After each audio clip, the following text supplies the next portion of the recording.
हमारा पहला प्रश्न है, दो तरंगों के आयामों का अनुपात 4:3 है।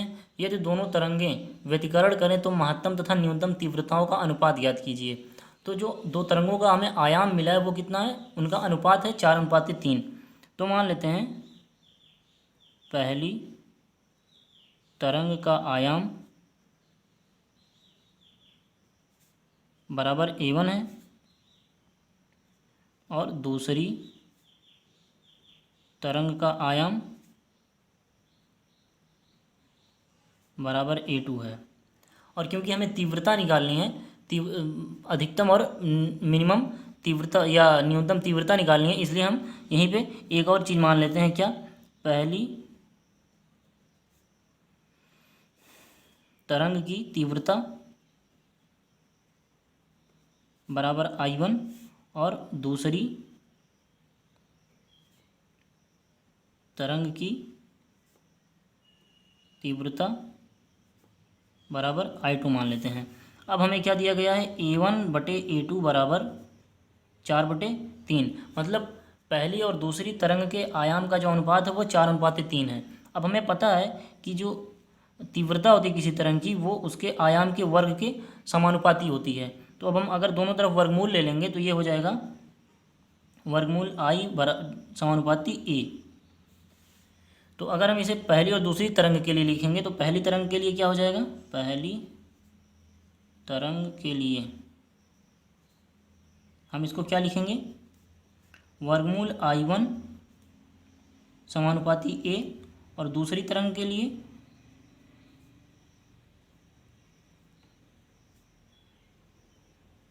ये क्या हो जाएगा, वर्गमूल I2 समानुपाती a2। ये a1 होगा। पहले तरंग के लिए हमने लिखा था, इसलिए उसकी तीव्रता का वर्गमूल जो है उसी के आयाम के समानुपाती होगा। और दूसरी तरंग के लिए उसके उसकी तीव्रता का जो वर्गमूल होगा वो उसके आयाम के समानुपाती होगा। इसको मान लेते हैं पहला समीकरण और इसको दूसरा समीकरण मान लेते हैं। तो अब हम पहले समीकरण को दूसरे समीकरण से भाग देंगे तो ये क्या बन जाएगा, वर्गमूल I1 भागे वर्गमूल I2 बराबर a1/a2। और यहाँ से a1/a2 कितना निकलेगा, 4/3। तो बराबर 4/3। अब देखिए हमें जो है अधिकतम और न्यूनतम तीव्रताओं का अनुपात निकालना है जब वो व्यतिकरण करेंगी।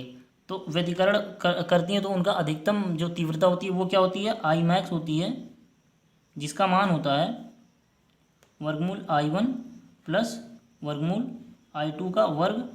और Imin मतलब न्यूनतम तीव्रता जो होती है उसका मान कितना होता है, वर्गमूल I1 माइनस वर्गमूल I2 का वर्ग।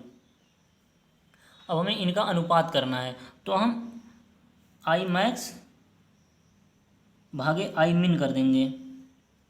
तो हमें क्या मिलेगा, वर्गमूल I1 प्लस वर्गमूल I2 का वर्ग भागे वर्गमूल I1 माइनस वर्गमूल I2 का वर्ग। अब हम इसमें से और इसमें से दोनों में से I2 कॉमन करेंगे। तो I2 कॉमन करेंगे तो हमें क्या मिलेगा, तो हमें मिलेगा Imax बटे Imin बराबर, यहाँ से I2 का वर्ग का स्क्वायर निकल जाएगा बाहर और यहाँ बचेगा वर्गमूल I1 भागे वर्गमूल I2 प्लस 1 का वर्ग। और भाग किससे होगा, वर्गमूल I2 के वर्ग से भाग होगा। और यहाँ क्या बचेगा, वर्गमूल I1 बटे वर्गमूल I2 माइनस 1 के वर्ग से भाग होगा। अब ये दोनों यहाँ से कट जाएगा, भाग होने की वजह से कट जाएगा। और अब यहाँ पे हम मान रख देंगे, हमें जो मान मिला था वो क्या मिला था, वर्गमूल I1 भागे वर्गमूल I2 बराबर 4/3। तो अब वही मान हम यहाँ पे रख देंगे। तो Imax बटे Imin कितना हो जाएगा, 4/3 धन 1 का वर्ग बटे 4/3 ऋण 1 का वर्ग बराबर ये कितना हो जाएगा, 4 धन 3/3 का वर्ग भागे 4 ऋण 1/3 का वर्ग। ये 4 ऋण 3 होगा, ये 4 ऋण 3/3 का वर्ग। तो अब ये कितना हो जाएगा, 4 और प्लस 3 ये हो जाएगा 7/3 3 का वर्ग भागे 1/3 का वर्ग। तो ये हो जाएगा 49/9/1/9। तो देखिए ये इसका यहाँ पे गुणा होगा, इसका यहाँ पे गुणा होगा और इसका यहाँ पे गुणा होगा। तो ये हो जाएगा बराबर, ये कितना हो जाएगा आई मैक्स बटे आई मीन बराबर 49/9/9/1। तो ये 9 से 9 कटा, तो कितना आया 49/1। तो आई मैक्स और आई मीन का अनुपात कितना हुआ 49:1। ये आई मैक्स बटे आई मीन कितना हुआ 49/1, तो इनका अनुपात हो गया 49:1। अब हमारे पास दूसरा क्वेश्चन है, दो तरंगों की तीव्रता का अनुपात 9:16 है। प्रश्न नंबर 2 है, दो तरंगों की तीव्रताओं का अनुपात 9:16 है। तो तरंगों की तीव्रता है वो मान लेते हैं कि एक तरंग का I1 है और दूसरी तरंग का I2 है। ये पहली तरंग की तीव्रता और ये दूसरी तरंग की तीव्रता, और उनका अनुपात 9:16 है। तो ये क्या हो जाएगा I1 बटे I2 बराबर 9/16। फिर यदि ये दोनों तरंगें व्यतिकरण करती हैं तो महत्तम एवं न्यूनतम तीव्रताओं का अनुपात ज्ञात कीजिए। फिर से यही वाला करना है, बस ये जो हमने बाद में किया था वही वाला करना है।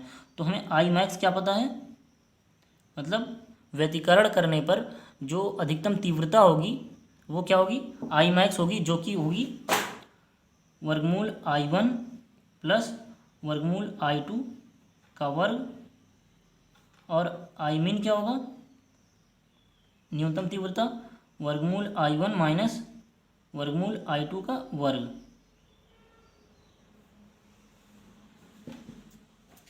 तो अब हम आई मैक्स को आई मीन से भाग दे देंगे।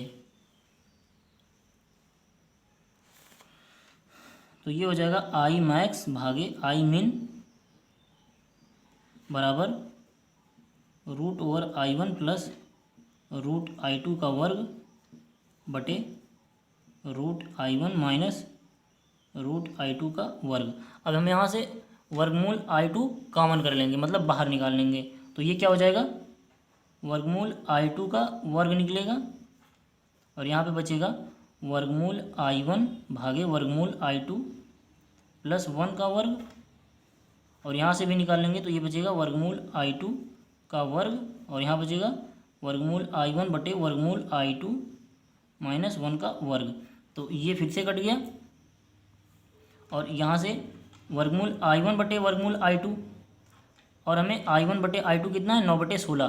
तो यहाँ से अगर हम दोनों तरफ वर्गमूल ले लेंगे तो यहाँ से क्या मिलेगा वर्गमूल I1 बटे वर्गमूल I2 बराबर 3/4 मिलेगा। इसका वर्ग करेंगे तो 3 आएगा, इसका वर्ग करेंगे तो 4 आएगा, मतलब 9 का वर्गमूल 3 और 16 का वर्गमूल 4। तो यहाँ से अब ये वाला मान हम यहाँ पे रख देंगे, जो ये वाला मान है ये मान यहाँ पे हम रख देंगे। तो ये हो जाएगा 3/4 धन 1 का वर्ग भागे 3/4 माइनस 1 का वर्ग। तो ये हो जाएगा, ये फिर से यहाँ से 4 का यहाँ पे गुणा होगा, तो ये हो जाएगा 3 धन 4/4 बटे इसका वर्ग बटे 3 ऋण 4/4 का वर्ग। तो ये फिर से हो जाएगा 7/4 का वर्ग और माइनस 1 मतलब -1/4 का वर्ग। ये देखिए क्या हुआ 3, यहाँ पे हमने यहाँ पे मान रख दिया, तो ये क्या हो गया 3/4 प्लस 1 का वर्ग और 3/4 माइनस 1 का वर्ग बराबर, ये देखिए इसका यहाँ पे गुणा हुआ तो ये हो गया 4 और 3 धन 4/4 और ये 3 ऋण 4/4, तो ये जोड़ा तो 3 धन 4 बराबर 7 और ये 4, तो 7/4 का वर्ग और -1/4 का वर्ग। तो ये हो जाएगा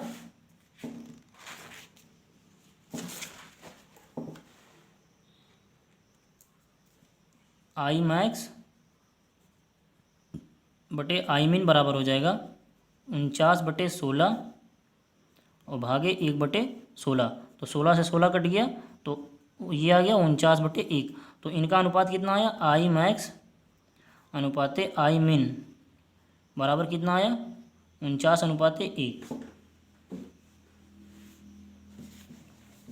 हमारा प्रश्न नंबर 3 है,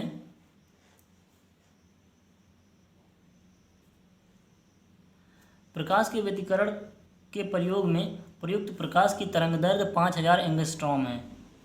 तो एक प्रयोग हो रहा है प्रकाश के व्यतिकरण का, तो उसमें जो यूज होने वाली जो लाइट है उसका तरंगदैर्घ्य कितना है, 5000 एंगस्ट्रॉम।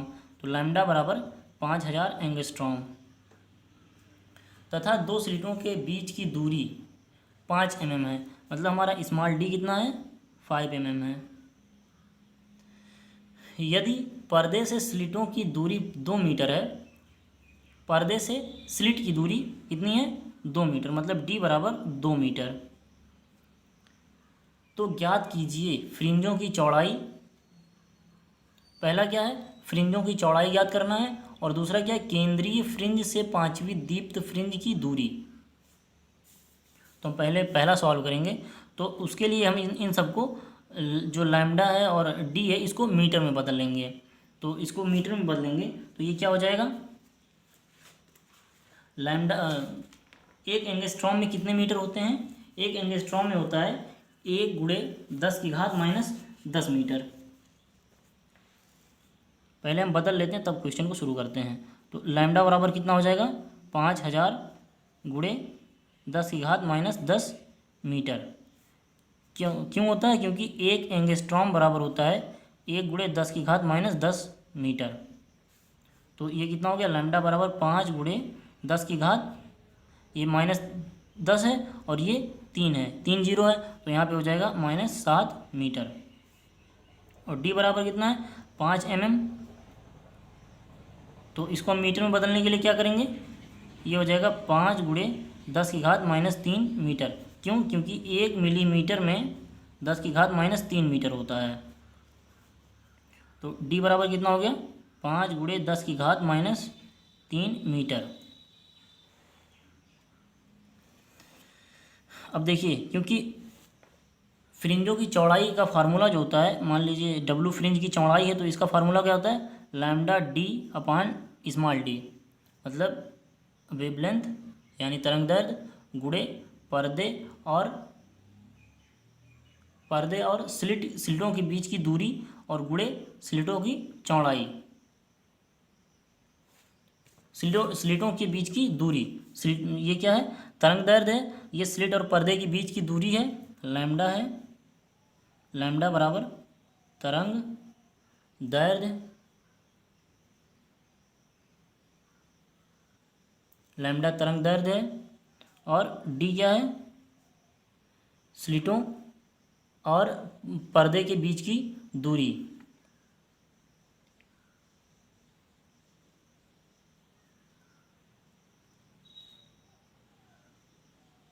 पर्दे के बीच की दूरी, और स्मॉल डी क्या है, स्लिटों के बीच की दूरी। तो देखिए, हमें लैम्डा पता है, डी पता है और स्मॉल डी भी पता है, तो हम वो मान यहाँ पे रख देंगे। तो लैम्डा डब्लू बराबर कितना हो जाएगा, 5000 × 10⁻⁻10 गुणे स्मॉल कैपिटल डी का मान क्या है, 2 मीटर, तो यहाँ पे 2 रख देंगे, बटे स्मॉल डी कितना है, 5 mm, मतलब 5 × 10⁻³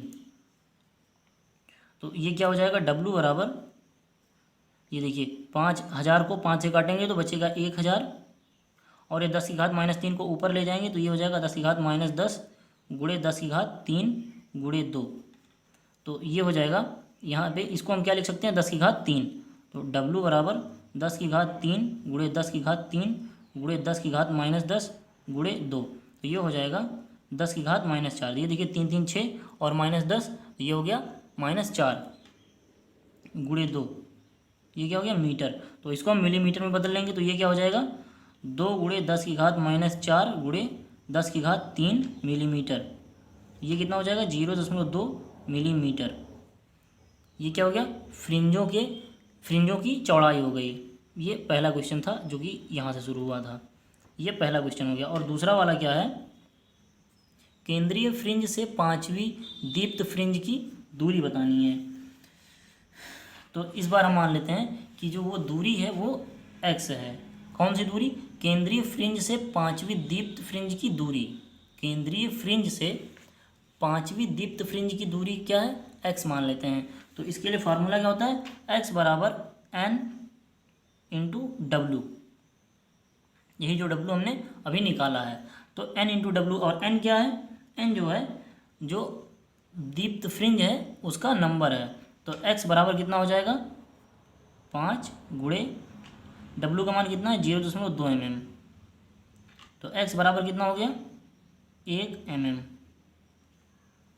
x क्या है, x जो हमसे क्वेश्चन ने पूछा है केंद्रीय फ्रिंज से 5वीं दीप्त फ्रिंज की दूरी, और w क्या है, w है फ्रिंज की चौड़ाई, और n क्या है, n है दीप्त फ्रिंज मतलब नंबर ऑफ दीप्त फ्रिंज, कौन से संख्या, कौन सी किस जो है दीप्त फ्रिंज से केंद्रीय दीप्त फ्रिंज की दूरी निकालनी है, वो n है।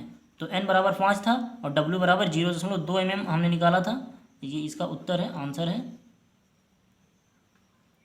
और तो हमने ये वैल्यू यहाँ पे रख दी, ये मान जो है w का यहाँ पे रख दिया और n का यहाँ पे रख दिया। तो ये हो गया 5 गुणे 0.2 mm। तो x बराबर 1 mm, ये हमारा उत्तर हो गया।